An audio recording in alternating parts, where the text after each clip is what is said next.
You just got $100,000. Do you invest it all today, or drip it in slowly to be safe? The safe move actually loses about 68% of the time. Here's the proof. Say you have this cash ready to invest. Lump sum means it all goes in today. Dollar cost averaging means you split it into equal chunks over the next year. Vanguard ran the numbers across more than 90 years of markets in the US, UK, and Australia.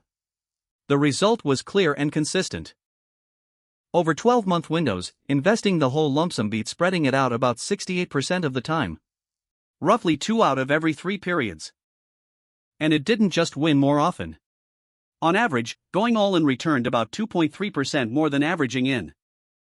On $100,000, that 2.3% is roughly $2,300 just for not waiting.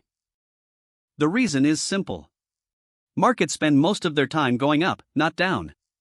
So the longer your money is in, the more it can grow. Since 1926, the stock market has finished the year higher about 73% of the time. Roughly 3 years out of 4.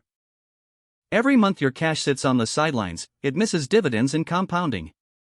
Waiting feels safe, but it quietly costs you. But dollar cost averaging isn't wrong. It has one real strength: it protects you from your own emotions. If you'd panic and sell after investing everything right before a dip, averaging in lowers that risk. A slightly smaller return you actually stick with beats a bigger one you bail on. So here's the playbook. Have a lump sum? Invest it now. Getting paid monthly and investing each check? You're already averaging in, keep going. Set your risk by your goals, not your fear. And remember, time in the market beats trying to time it. For more simple money breakdowns like this, visit marifa.net.